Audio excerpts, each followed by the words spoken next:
안녕하세요. 이보기TV입니다. 오늘은 이런 주제를 같이 얘기를 나누겠습니다.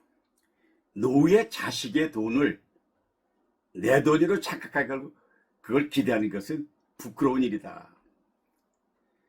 우리가 가난한 노후를 가진 사람들은 이유가 있다. 이런 주제의 말씀을 간단히 드리겠습니다. 나이가 들어서 자식에게만 의지하고 기대하는 안 되는 이유는 자식의 돈은 내 돈이 아니다라는 걸 먼저 인식해야 됩니다. 맞습니다. 자식의 돈은 내 돈이 아닙니다. 이건 냉정한 말 같지만은 노후를 건강하게 사는데 꼭 필요한 인식입니다. 많은 부모님들이 이렇게 말씀하세요. 내가 너 키우는데 얼마나 고생했는데 이젠 네가 나를 도와줘야지.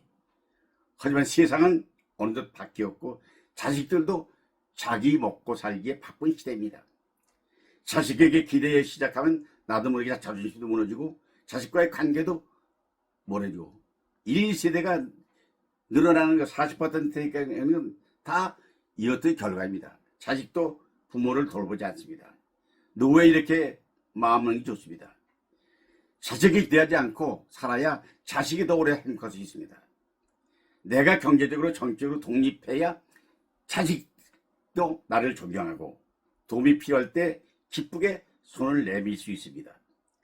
내가 해줬으니까 너도 해줘야 된다 하는 마음은 사랑이 아니라 그건 계산입니다. 노후에 사랑은 남기고 계산은 버리는 용기가 필요합니다. 자식은 내 삶의 결과지만 내 책임은 아닙니다. 자식의 돈은 자식의 삶이고 내 노후는 내가 준비해 진짜 품격 있는 삶이 됩니다. 비참한 노후의 현실의 대처법에 대해서 얘기를 해보겠습니다. 노후가 되면 자유로워질 줄 알았습니다. 하지만 현실은 그렇지 않습니다. 자식도 바쁘고 또 주변의 친구도 줄고 몸은 예전 같지 않고 무엇보다 경제적인 어려움과 외로움이 가장 큰 벽입니다. 여러분 무료 급식소를 한번 가보셨습니까? 지하철 다니면서 피 죽는 보면 어른들 보셨습니까? 길거리 혼자 식사하는 노인들, 한 끼밖에 밥을 먹지 않는 노인들, 그들도 다 한때는 활기찬 청춘이었을 걸 잊지 마십시오. 그렇다면 비참한 노후를 막기 위해서 우리는 지금 무엇을 해야 할까요? 그건 답은 상식적입니다. 경제적인 자립입니다. 작은 돈이라도 스스로 버는 힘이 있어야 합니다. 연금을 가지고 하든지 뭐 어디 돈이 나오는 투자를 하든가 아니면 무언가 수입이 있어야 됩니다. 두 번째는 나 자신만의 취미와 공동체의 활동이 필수입니다. 혼자 있는 시간이 길어질수록 마음을 붙들어줄 무엇인가가 필요합니다. 혼자 있으면 외롭거든요. 제 입장에는 무엇보다도 건강입니다. 몸이 무너지면 모든 계획도 동시에 무너집니다. 갑자기 친구가 암이 생겼습니다. 어떻게 하겠습니까? 계획이 다 세울 수 없죠. 이제 그 암과 싸우면서 죽어가길 기다리는 시대가 됐지 않습니까? 몸이 무너지면 계획도 무너지기 때문에 매일 걷고 건강을 검진을 받고 하는 것만도 삶이 바뀝니다. 노후 준비 없는 사람에게 비참한 시기입니다. 지금부터라도 준비하면 품격 있고 당당한 노후를 만들 수 있습니다. 노후는 갑자기 오지 않습니다. 지금 내가 만드는 습관 준비가 바로 오늘의 나이고 나의 미래의 얼굴이라는 걸 생각하기 바랍니다. 이 초고령 사회 대한민국입니다. 노후엔 돈이 없고 가난한 노인들이 많은 이유가 뭘까요? 대한민국은요 세계에서 가장 빠르게 고령화된 나라입니다.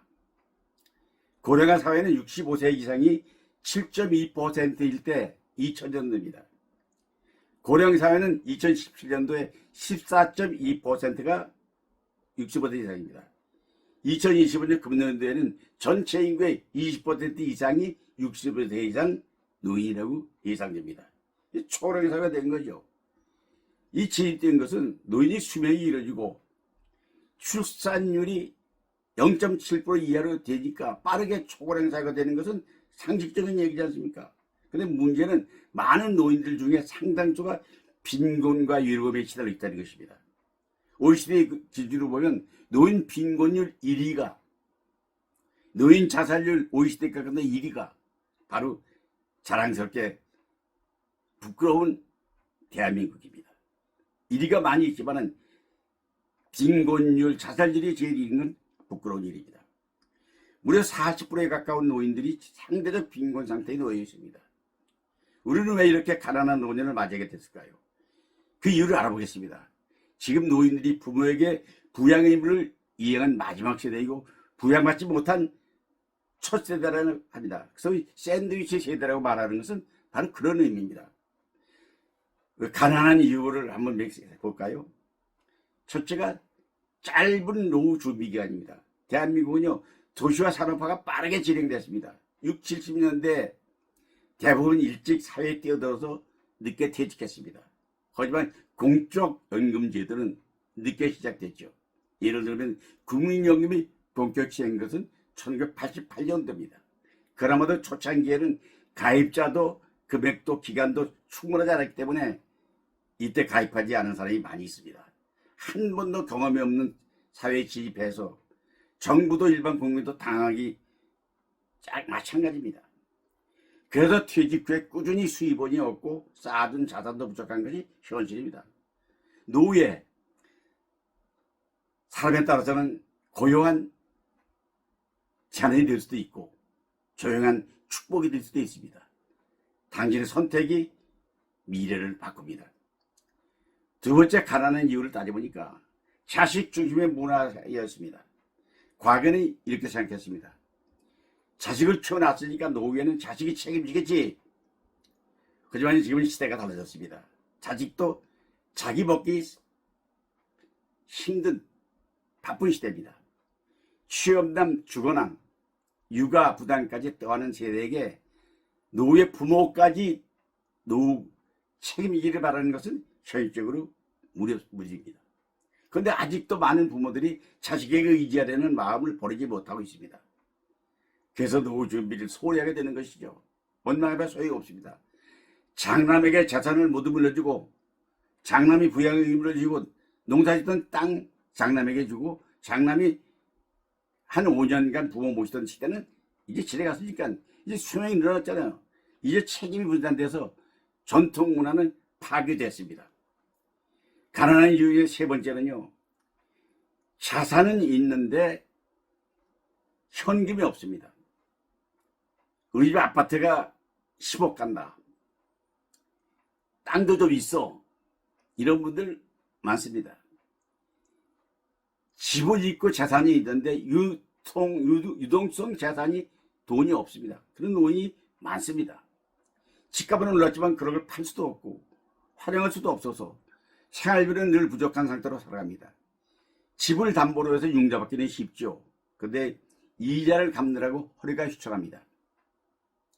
그야말로 자산 빈곤형 노후를 맞게 됩니다. 주택을 담보로 융자받아 쓰고 나면 이자와 원금 상환에 내 집에 살면서 월세로 사는 것과 똑같은 결과입니다. 가난한 이유는 네 번째는요, 은퇴 후에 소득이 단절된 것입니다. 많은 분들이 60세 전후에 퇴직을 합니다. 하지만 그 이후에 꾸준한 소득 활동을 이어가는 사람은 극소수뿐입니다. 기술이 없거나 건강이 나빠지거나 혹은 일할 자리를 못 찾아 그렇습니다. 그 결과 소득은 끊기고 지출은 늘어나고 점점 가난에 악순환을 빠져들게 됐습니다. 가난한 노후에 우리 해결의 실마리는 지금입니다.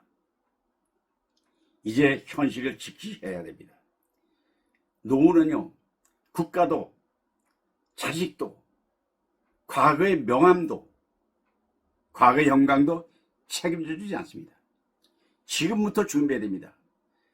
작게라도 돈을 벌 수 있는 활동을 시작하고 연금을 타려는 노력하고 소비 습관을 점검해서 낭비 요소를 줄이고 자산을 유동화할 수 있는 방안을 고민해야 됩니다. 자식은 독립적인 존재입니다.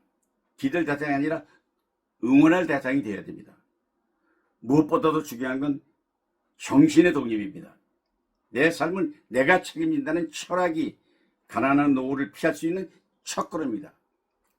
자식도 정부도 아닌 나 자신이 내 노후의 주인입니다.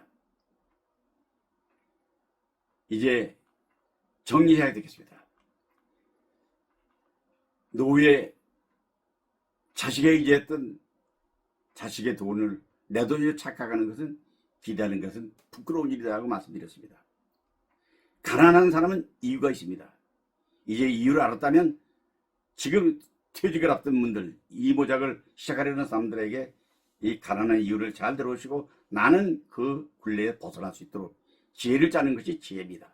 여러분, 이 부분 더불어 오늘 시작한 노후의 문제에 대해서, 노후의 생활에 대해서 강하게 얘기했습니다. 자, 이제 나도 승리합시다. 자, 주먹을 불 꺼지고 이복에 도록